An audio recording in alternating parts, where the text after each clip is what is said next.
가끔씩 책 이야기를 하는데 뭐 제대로 알지도 못하면서 대단히 죄송한 마음도 있지만, 오늘도 1965년도에 신학적인 저서 하나가 굉장히 큰 반향을 일으킨 책이 있습니다. 하버드 대학 교수 44년이나 하셨던, 그 당시는 아니지만 그분이 쓴 책이 세속도시라고 1965년도에 출판되어졌었을 때 70년도 후반에 못 모르고 이게 무슨 뜻인 줄도 모른 채로 들고 다닌 적이 있습니다. 세속도시. 이분은 이 세속, 다시 근래에 보면은 이 책, 이런 책입니다. 교회란 세상 속에, 도시 속에 하나님의 나라를 이루어 가야 하는 곳이 교회라고.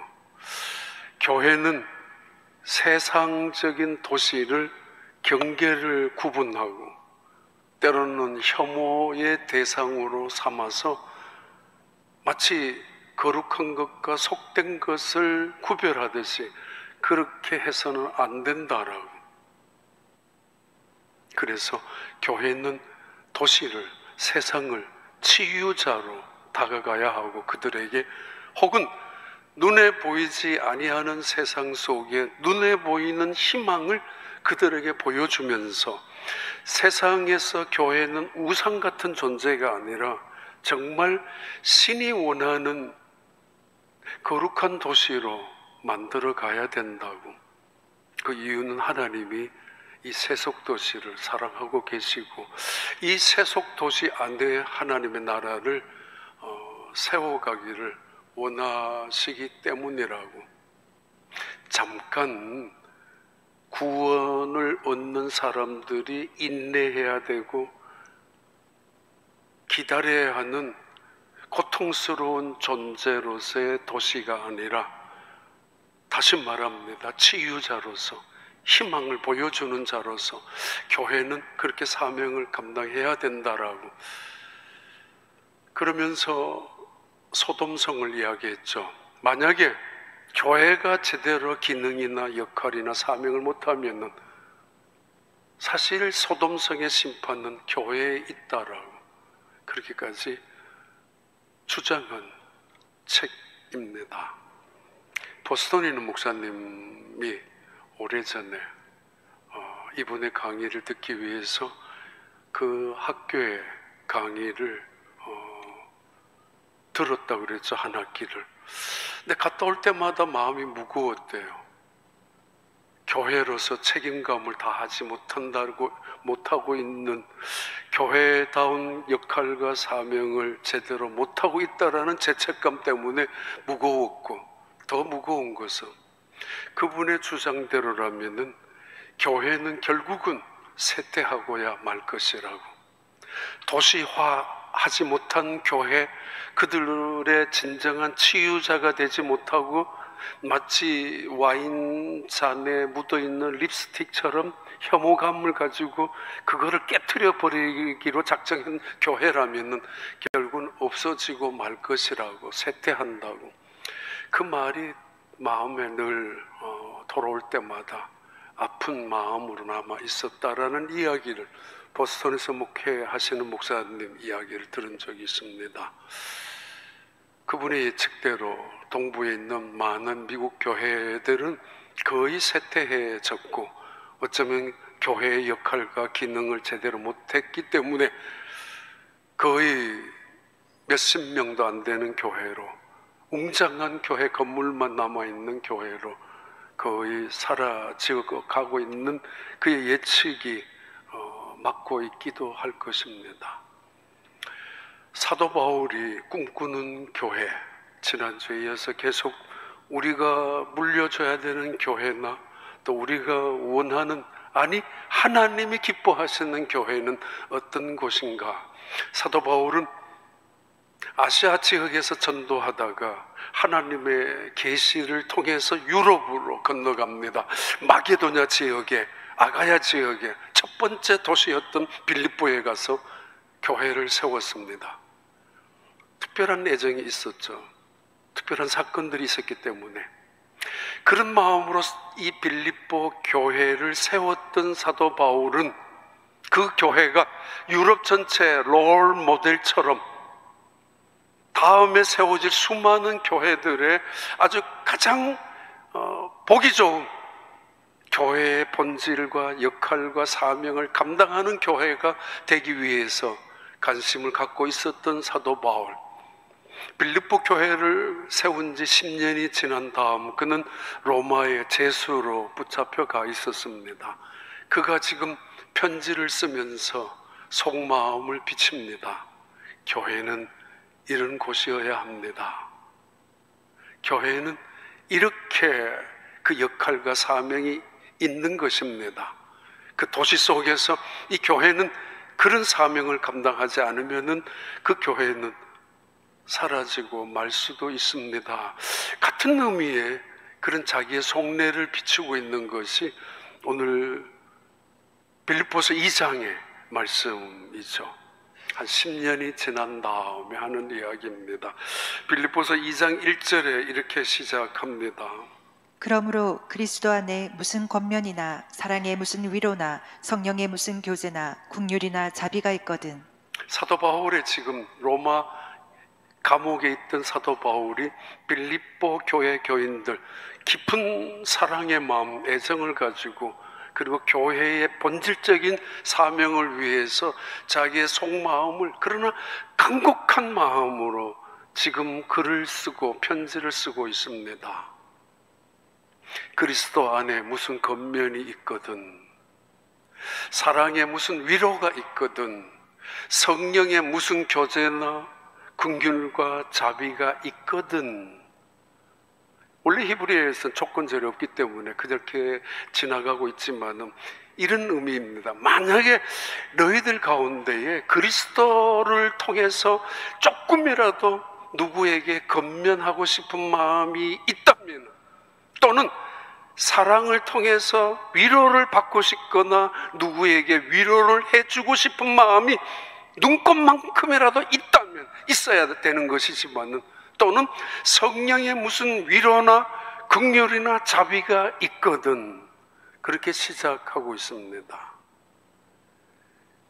또 다른 말로 만약에 예수를 믿었다면 이런 마음이 있어야 되지 않겠느냐, 예수를 통하여 변화된 사람들이라면 이런 심정으로 변화되어 가는 것이 당연한 거 아니냐, 그렇다면 위로를 하든지, 그렇다면 긍휼과 자비와 또 권면을 한다면 이렇게 해야 돼, 그 말씀을 지금 시작하고 있습니다. 말 때문에 싸울 때가 많죠. 사람들 그런 말 합니다. 난 틀린 말 안 합니다. 맞아요. 나는 없는 말 절대로 지어내서 하는 사람 아닙니다. 그런데 이상하게 맞는 말만 하고 틀린 말은 하지 않고, 없는 말 지어낸 적도 없고 있는 말만 하는데도 그 말 때문에 실망하고 상처받고 분노하죠. 왜? 부모님이 자식에게 틀린 말 하겠습니까? 엄마가 아들에게 없는 말 하겠습니까? 그런데 때로는 그 자식들에게 큰 상처를 줄 때가 있죠. 맞는 말 하는데 틀린 말을 한 적도 없는데 난 그런 사람 아니라고. 그런데 그 말이 문제가 되는 거 아십니까? 그들에게 이렇게 말합니다. 2절부터 4절까지 말씀입니다. 마음을 같이하여 같은 사랑을 가지고 뜻을 합하며 한 마음을 품어 아무 일에든지 다툼이나 허영으로 하지 말고 오직 겸손한 마음으로 각각 자기보다 남을 낮게 여기고 각각 자기 일을 돌볼 뿐더러 또한 각각 다른 사람들의 일을 돌보아 나의 기쁨을 충만하게 하라. 첫 번째 주제를 던진다면은 교회는 성령의 마음을 품는 곳입니다. 그리스도인들은 성령의 마음을 품은 사람들입니다. 그들이 하나가 될 수 있는 사람들이고 하나가 될 수 있는 근거가 거기에 있기 때문입니다. 성령 안에 무슨 위로나 긍휼이나 자비가 있거든 너희들은 성령의 공동체 아니냐? 그러므로 성령의 공동체라면은 어떤 위로나 권면이 있을 때마다 이렇게 말을 해야 된다라고. 그게 뭐예요? 같은 마음을, 같은 사랑을, 그리고 같은 뜻을 합하여 그리고 한 마음을 이루라고. 이 세상에서 교회만큼 시시한 곳이 어디 있습니까? 기분 나쁘면 안 가도 되고, 내 기분 좋으면 가도 되고, 내 속상하면 안 가도 되고, 누군가가 나를 인정해주면 가도 되는. 그래도 안 온다고 누가 뭐라고 그래요? 간다고 누가 또 뭐라고 그래요? 아무도 말할 사람 없습니다. 이렇게 시시한 곳이 교회이기도 합니다.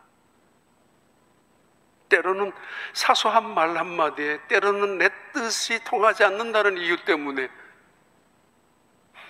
그 교회는 분열이 시작되고 다툼이 되고 하나가 되지 못하는 교회도 많습니다.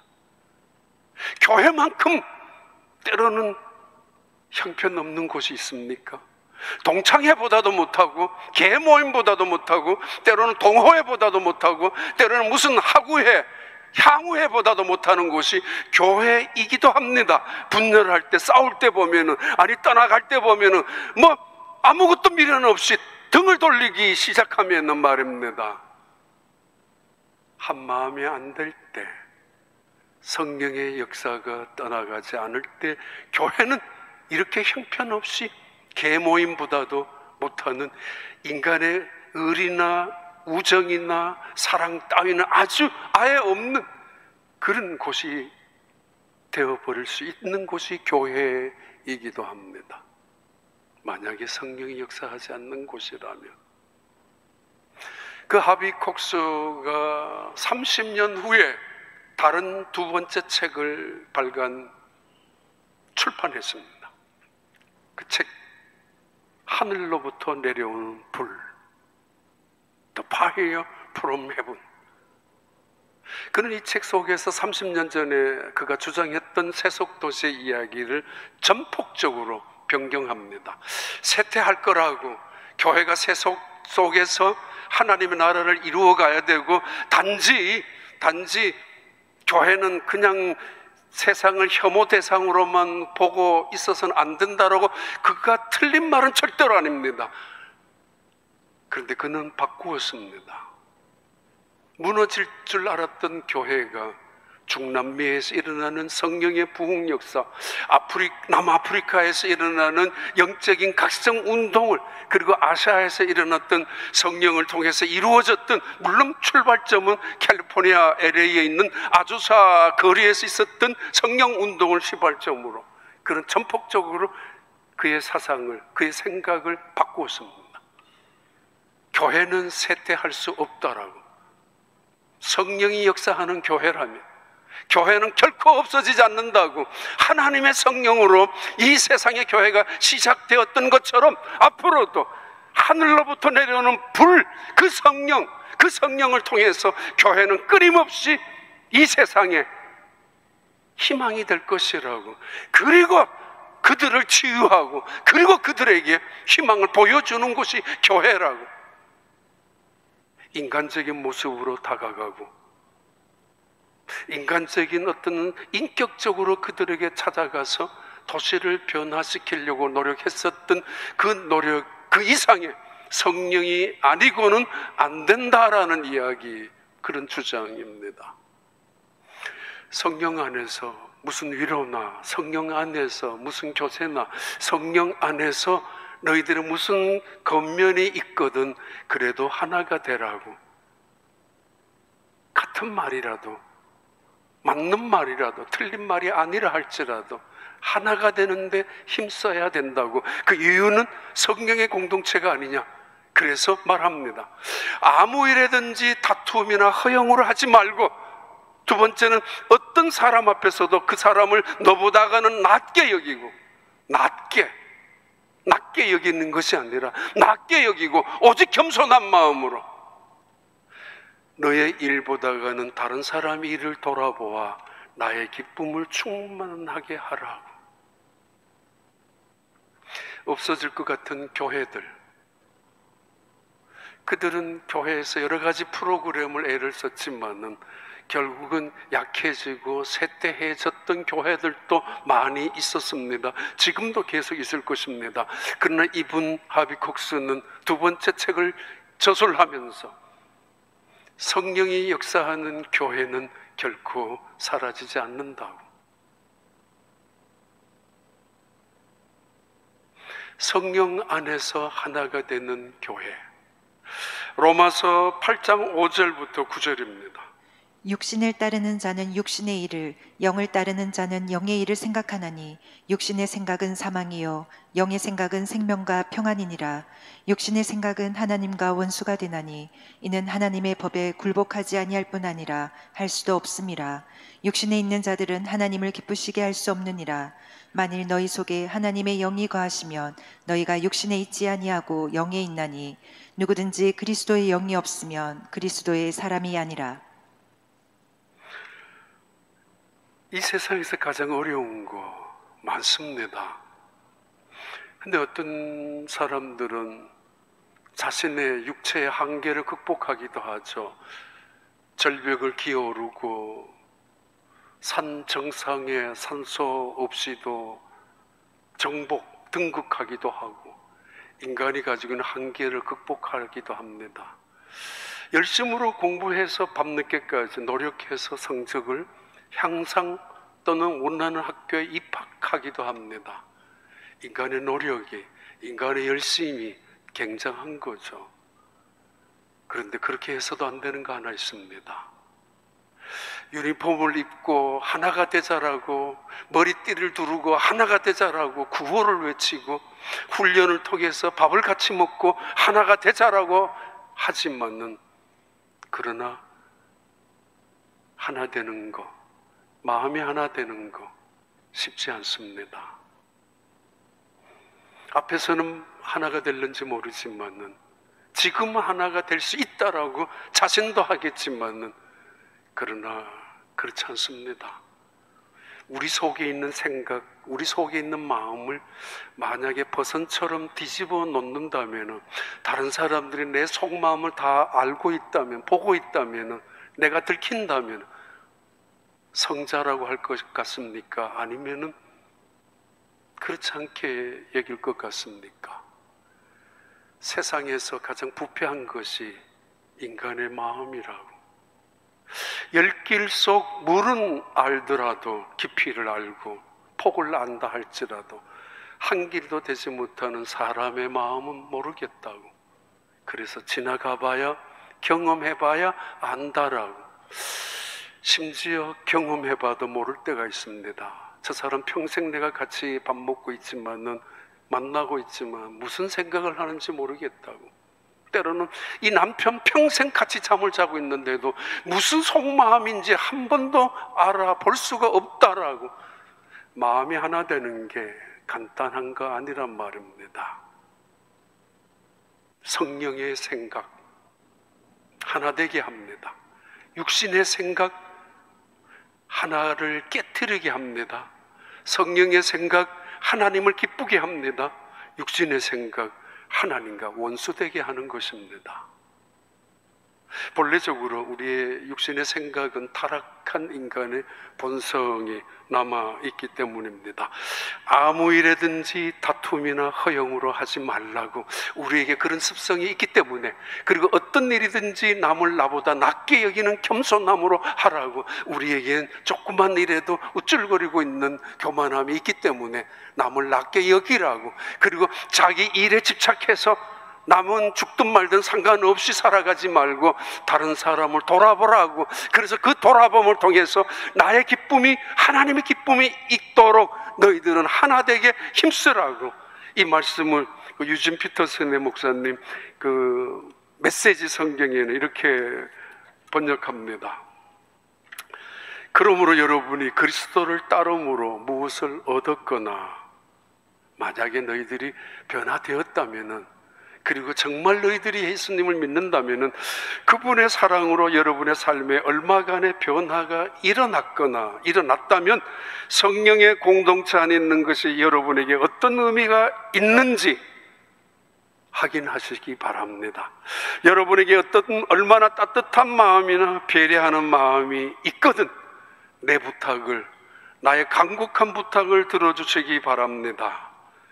서로 뜻을 같이 하고 서로 사랑하고 서로 속 깊은 벗이 되십시오.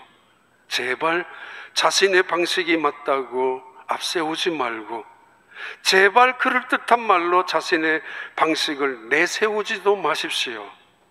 때로는 자기를 제쳐두고 다른 사람이 잘 되도록 도우십시오. 자기의 이익을 꾀하는 일에 너무 사로잡히지 마십시오. 자신을 잊을 정도로 다른 사람에게 손을 내밀어 보십시오. 성령의 공동체라면 이렇게 살아간다는 말씀입니다. 그 다음 봐요.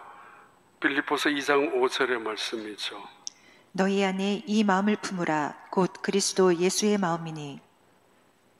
이 세상 살아가면서 마음이 하나 되는 것만큼 어려운 게 어디 있겠습니까마는, 그러나 다시 생각하면은 마음이 하나 되는 것만큼 간단하고 쉬운 일도 없습니다.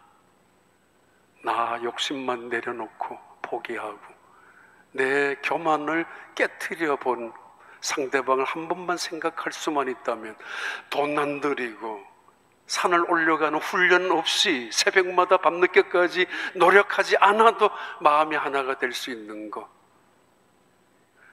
내 생각으로 하나가 되고 내 마음으로 하나가 되고 내 감정을 알아달면서 당신은 나를 몰라, 아직까지도 나를 왜 모르느냐라고 하는 이야기가 아니라 여기에 중심 주제가 하나 있습니다.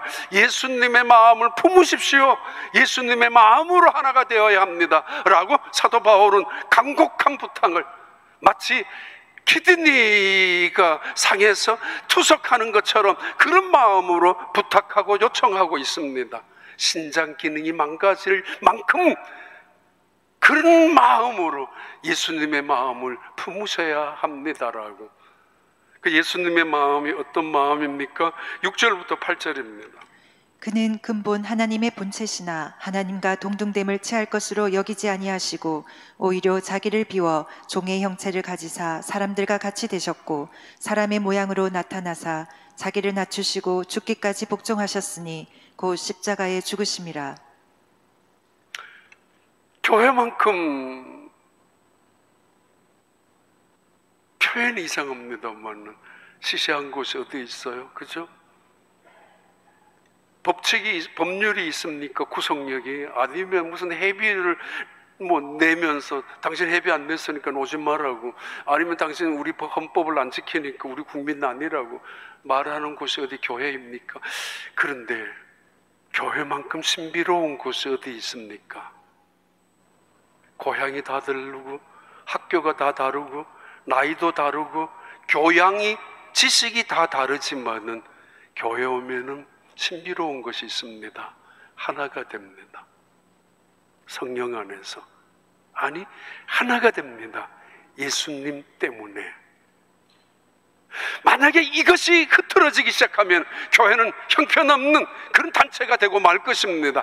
그러나 교회만큼 강력한 곳이 어디 있습니까? 세상에 독재자들이 창을 통해서도 교회 문을 닫고 교인들을 살해했지만, 아니 이 세상에 교회만큼 강력한 힘이 있는 곳이 어디입니까? 핵무기를 통해서도 교회는 결코 없어지지 않습니다. 왜요? 예수 그리스도, 그분의 생명, 복음, 그분의 능력, 그분의 이름이 있는 곳이 교회이기 때문입니다. 예수님, 그분은 죽음 가운데서 다시 부활하신 분입니다. 그 복음의 능력과 생명이 있는 곳이 교회입니다. 수많은 사람들이 비웃듯이 조롱하고 짓밟고 그리고 그 그리스도인들을 순교당하게 했었지만은 2000년이 지난 지금까지 교회는 여전히 존재하고 있습니다. 우리에게 말합니다. 여러분은 예수님의 마음을 품으십시오. 그럴 때 하나가 될 수 있습니다. 예수님의 마음이 어떤 마음입니까? 그는 하나님과 동등됨을 취할 것을 거절하고 포기하고 그 모든 특권을 권리를 내려놓고 사람이 되셨고, 그것도 종의 형체를 가진 사람으로 오셨습니다. 그리고 죽기까지 복종하신 분이, 죽음으로 충성하신 분이 예수님 아닙니까?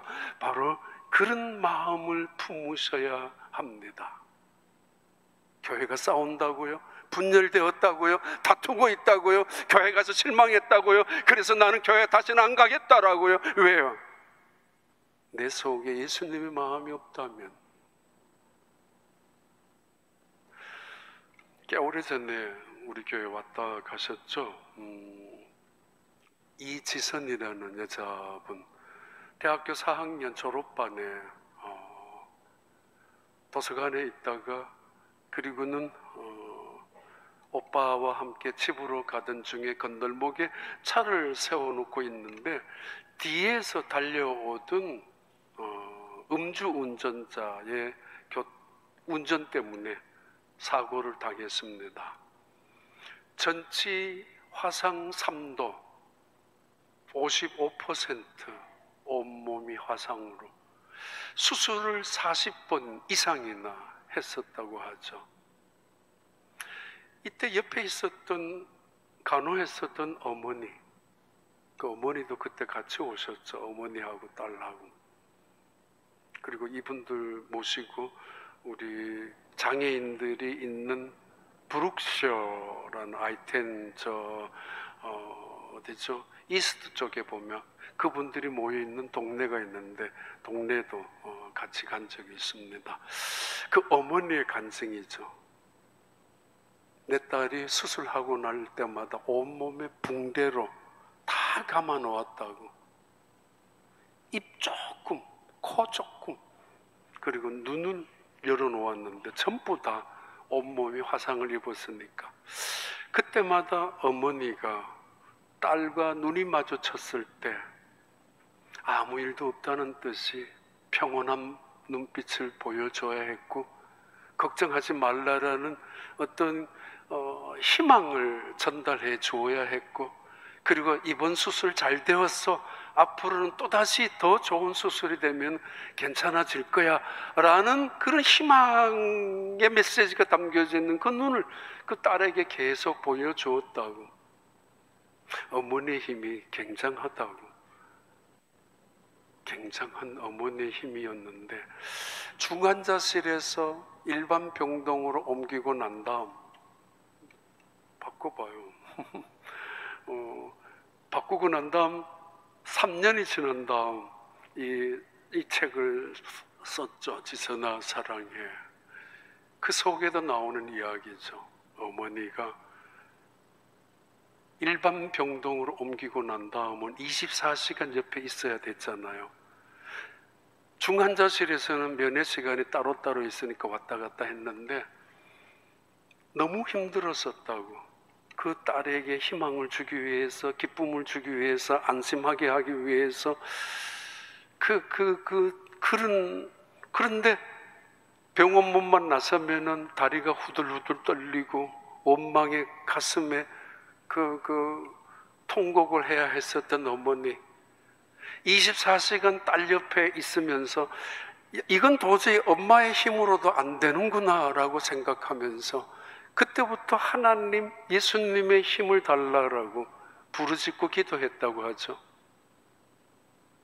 우리의 힘으로, 우리의 한계로서는 더 이상 그 엄마의 힘을 가지고도 그렇게 버티어왔지만은 그걸로도 안 되었다라고. 그래서 결국은 예수님의 힘, 그 예수님의 은혜를 통해서 하루하루 견디기 시작했었다고. 두 번째 지은 책이 나와요. 10년 후에 다시 새롭게 지선아 사랑해. 이건 보지 못했습니다만 인터넷을 통해서 목차를 쭉 보고 서평을 봤는데 이런 내용입니다. 딸이 이번에는 엄마가 얼마나 힘들게 나를 위로하고 용기를 주기 위해서 애를 썼는지 알지만은 눈만 떠 있는 이 딸도 역시 그랬다고. 엄마, 내가 정말 미안해.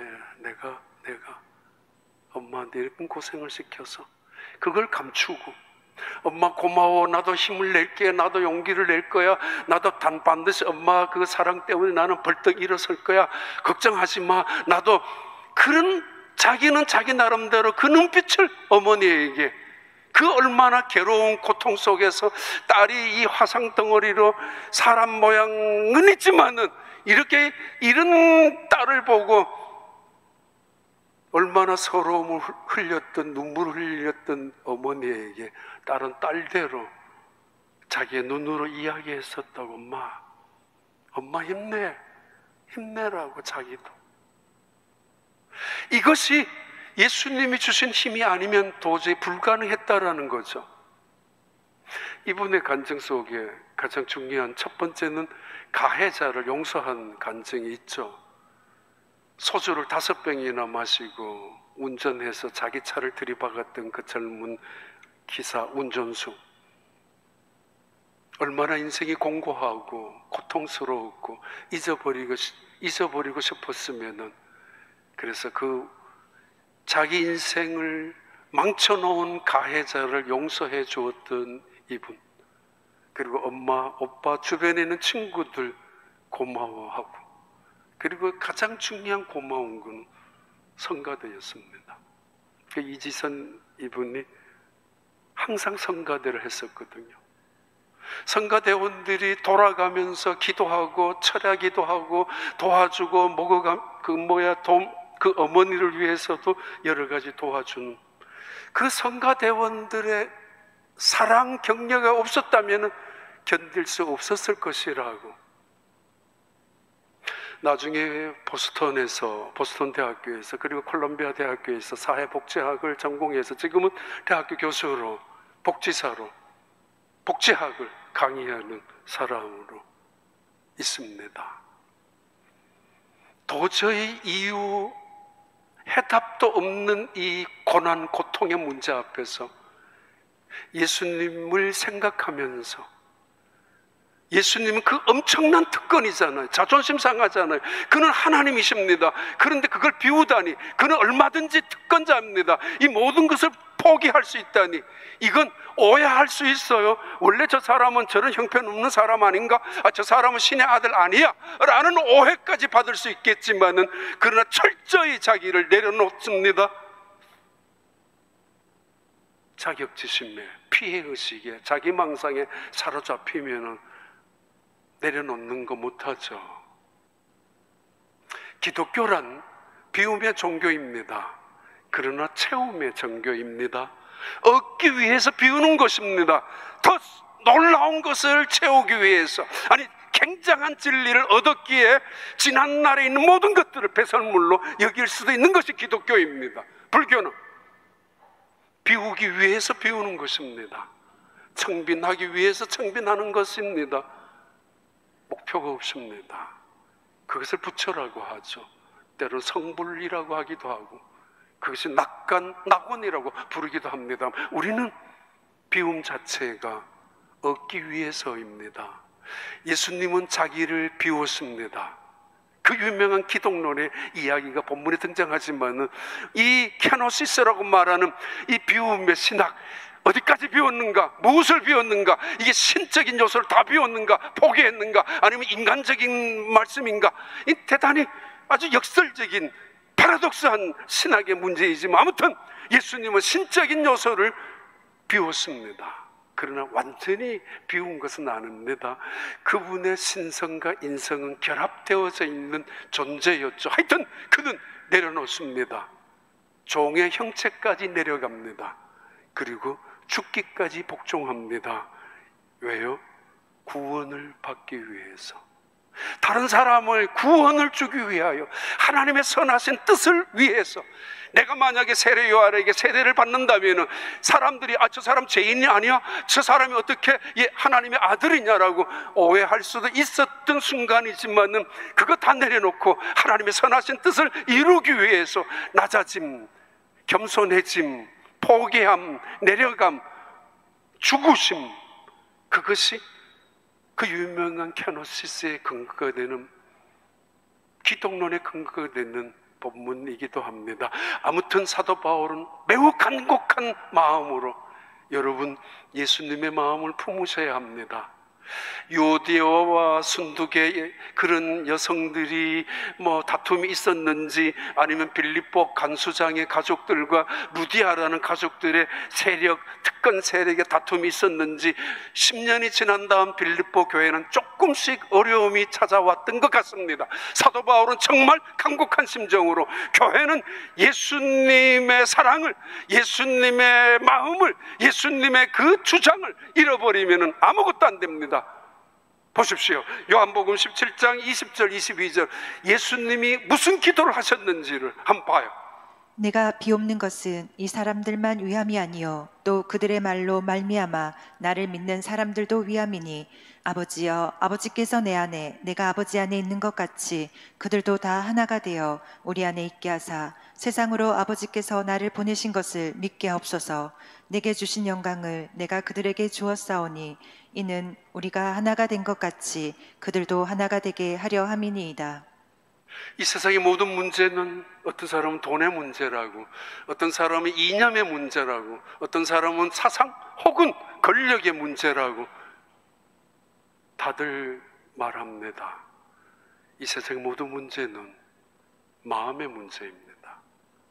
시간이 없다고, 돈이 없다고, 바쁘다고, 아니 도저히 나는 거기에 능력이 없고 재주도 없다라고, 마음의 문제입니다. 마음이 없다는 뜻이죠. 내 마음이 싫다는 거죠. 내 마음에 안 든다는 거죠. 귀찮다는 거죠. 내 마음에는 다른 것이 있다는 이야기지 않습니까? 예수님의 마음, 내가 원하지 않는 일들도 기쁨으로, 귀찮았던 일마저도 기쁨으로, 그래서 가치관이, 인생관이 변하기 시작하는 거 아닙니까? 마지막 예수님의 마음 자체가 하나가 되는 거, 대제사장의 마지막 기도인 것처럼 그분의 소원은 제자들이 하나가 되는 것이고 예수님, 성령님, 하나님이 하나가 되는 것처럼, 그리고 제자들로 통하여 전도받은 교회, 그리고 사도 바울이 세웠던 빌립보 교회도 예수님의 소망인 것처럼 하나가 되게 해달라고. 어떻게 해요? 예수님의 마음으로. 그래, 결론을 드리면은 빌립보서 2장 9절부터 11절의 말씀입니다. 이러므로 하나님이 그를 지극히 높여 모든 이름 위에 뛰어난 이름을 주사 하늘에 있는 자들과 땅에 있는 자들과 땅 아래에 있는 자들로 모든 무릎을 예수의 이름에 꿇게 하시고 모든 입으로 예수 그리스도를 주라 시인하여 하나님 아버지께 영광을 돌리게 하셨느니라. 성경의 마음을 품는 교회, 품는 그리스도인들이 되시길 바랍니다. 어느 순간 속에서도 예수를 주로 고백하는, 그리고 예수님의 심장, 예수님의 마음을 품으시기를 바랍니다. 또 하나는 성령 이상의 하나님의 마음입니다. 똑같은 의미이지만 하나님의 마음을 생각하셔야 합니다. 하나님의 마음, 하나님의 선하신 뜻이 무엇입니까? 내가 때로는 손해보고 내가 자존심 상하는 일 속에서도 하나 되기 위하여 성령 안에서 순종하고, 때로는 예수 그리스도의 마음을 품으면서 예수 안에서 하나됨을 지킬 때 이것으로 끝나는 게 아닙니다. 하나님은 그 사람을 높여주시기 시작하십니다. 하나님은 그 사람을 존귀하게 일으켜주십니다.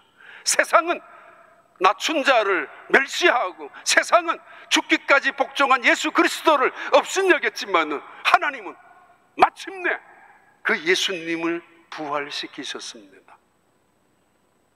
그것이 하나님의 마음입니다. 그것이 하나님의 능력이고 하나님의 주권이기도 합니다. 내 백성을 위로하고 내 백성을 돌아오게 하고, 하나님의 마음, 재난이나 재앙이 아니라 그들에게 긍휼과 그리고 그들에게 비전을, 새로운 일들을 보여주시기를 원하신 하나님의 마음, 하나님 아버지의 마음. 아들이 아버지 집을 나갔을 때도 여전히 아들이었고, 허랑방탕할 때도 아들이었고, 돼지 우리 옆에서 지엽열매조차 못 먹고 있는 짐승처럼 살아갈 때도 그 아들은 아버지의 아들이었고, 할 수 없이 거지 몰골로 거지처럼 집으로 돌아올 때 거지가 아니라 그 그 사람은 역시 아버지의 아들이었습니다. 여러분, 이 사람은 내 아들입니다. 죽었다가 살아난 내 아들이고 잃었다가 다시 찾은 내 아들입니다. 아버지의 마음입니다. 그 아버지의 마음을 집중할 때, 그 아버지의 마음을 생각할 때 우리는 아버지의 짐으로 돌아가게 되고, 결국은 때로는 내가 하나 되는 일에 손해를 본 것까지도 하나님께서는 기억하셔서 세워주기 시작하시죠. 누가복음 15장 22절 24절입니다. 아버지는 종들에게 이르되 제일 좋은 옷을 내어다가 입히고 손에 가락지를 끼우고 발에 신을 신기라. 그리고 살찐 송아지를 끌어다가 잡으라. 우리가 먹고 즐기자. 이 내 아들은 죽었다가 다시 살아났으며 내가 잃었다가 다시 얻었노라 하니 그들이 즐거워하더라. 내가 스스로 높아지는 거 추하게 보입니다. 다른 사람에게 분열을 일으킬 수 있는 원인도 됩니다. 내가 아니면 안 된다라고 하고 있는 오만함, 그것은 독재자가 되고 맙니다. 옆에 있는 수많은 사람들을 괴롭힐 수도 있습니다. 때로는 작은 업적 하나 가지고 내 이름 내려고 하고, 때로는 작은 거 하나 봉사하고 나서 큰 보상을 기대하는 거, 그건 실망할 때도 많이 있습니다. 그러나 많은 부분들마다 하나님은 보시고 기억하시죠. 우리 교인들 참 많이 봉사하고 구석구석에 보면 어느 순간 그들이 헌신하는 모습을 볼 때가 많이 있습니다. 누구한테도 보이지 않는 그런 자리에서도 그때마다 하나님은 하나하나 기억하시고 계실 것입니다. 이 영상 하나 보고 마칩니다. 대통령 취임식 때 빌리그레함 목사님의 아들, 그 to 아들이 keep our eyes fixed on you. And may our hearts be inclined to your voice. We know that America can never be great again if we turn our backs on you. We ask for your help, and we pray all of this in the name of the King of Kings, the Lord of Lords, your Son, my Savior, and our Redeemer, Jesus Christ. Amen. 얼마 전에 있었던 대통령 취임식 때 프랭클린 그레엄이라는 이 목사님 마지막 순서로 나오셔서 기도하셨습니다. 하나님, 우리 온 백성이, 우리가 하나님을 바라보는 시선을 놓치지 않게 해달라고, 우리 민족이 결코 하나님을 잊어버리는 일 없도록 하게 해달라고. 지도자들 마찬가지죠. 다시 한번 미국이 위대해지기 위해서는 하나님 앞에 시선을 맞춰야 하고 하나님을 잊지 않고 하나님을 섬기는 민족이 되어야 된다라고 마지막 놀라운 기도였습니다. 그 전에 대부분의 기도는 이런 기도 없었습니다. 대부분 섞여졌었죠. 예수님 이름이라는 단호한 마지막 멘트도 전혀 없었죠. 확실하게 말합니다. 우리 민족이 하나님의 시선을 향하도록, 잊지 않도록, 그러면 하나님께서 다시 이 나라를, 이 민족을, 그리고 이 땅을 영광스러운 나라로 세워줄 것을 믿는 기도였습니다. 교회가 어찌 그렇지 않을 수가 있겠습니까? 우리 조국 대한민국도 어찌 그러지 않아야 되겠습니까? 그런 민족, 그런 땅, 우리 교회, 하나님을 향하는 시선, 하나님의 마음이 있는 곳에, 하나님의 눈물이 있는 곳에 우리도 함께 다가가고 있는 곳, 그곳을 영광스러운 교회라고 하고, 그 교회는 하나님이 오시는, 주님이 오시는 그날까지 승리하는 영광스러운 교회가 될 줄로 믿습니다. 기도하겠습니다. 하나님 아버지, 정말 감사합니다. 성령을 품는 그리스도인들, 성령을 품고 있는 교회, 예수 그리스도를 주로 고백하며 예수의 마음을 품고 있는 교회 그리스도인들이 되게 하여 주옵소서. 무엇보다도 하나님을 향하는 시선을 놓치지 아니하고 언제나 어떤 순간에서도 아무리 힘들더라도 하나님을 바라보는, 하나님을 잊지 않는 그 믿음으로 교회를 이루어가며 이 땅에 하나님의 나라를 세워나가는 영광스러운 우리 교회, 이 땅의 모든 교회들이 되게 하여 주시옵소서. 예수님 이름으로 기도하옵나이다.